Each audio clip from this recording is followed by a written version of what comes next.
What's up, everybody? Welcome back to another episode of Idaho Rifleman. Today we have the Stevens 334-308 and we are going to test the accuracy of hand loads at distance.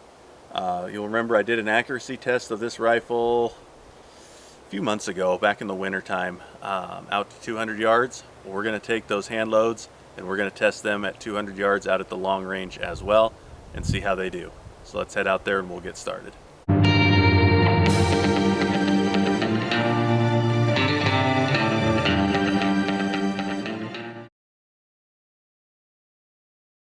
We're 200 yards back, testing the accuracy of these 308 hand loads.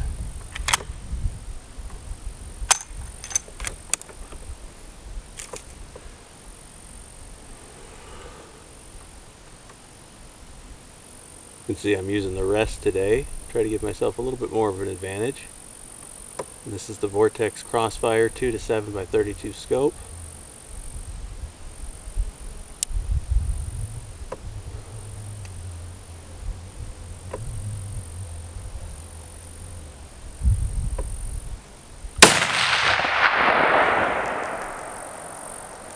Shot one.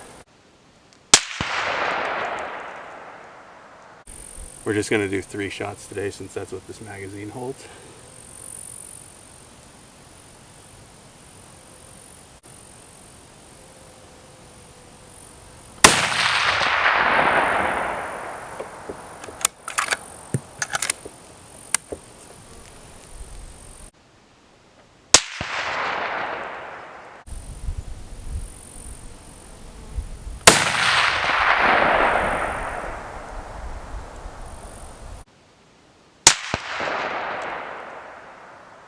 We hit low, and I remember last time we shot this, the rounds were hitting low as well. So seems I need to adjust my zero a little bit elevation wise. I knew I had one that felt like a flyer, and that was going to be this one right here. I definitely pulled that shot, but that is a tighter grouping than we had last time we shot this at range. So I just need to adjust my zero up for 200 yards.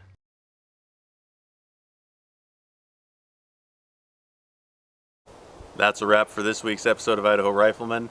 Those rounds hit significantly lower than I thought. I realized after talking about it down there at 200 yards, I had this rifle sighted in for 100 yards.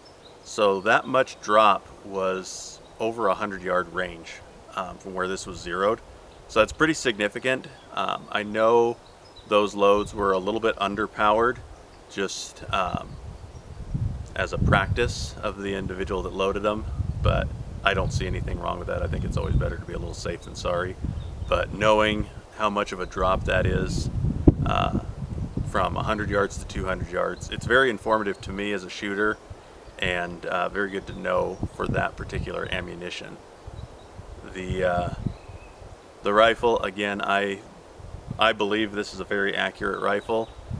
In the hands of a much more experienced and much more stable shooter, then I think you would see that. But I noticed looking through a scope, I'm not a stable shooter. I have a shake or something that it's very hard for me to stay exactly on target at any kind of a long range. So, and I do believe that reflects very plainly in my shooting. So I'm not a competition or accuracy shooter by any means, but I do really like this rifle, and I think that I don't do it justice. If you liked this video, found it informative, be sure to give it a like, leave a comment down below. Make sure you're following the channel here.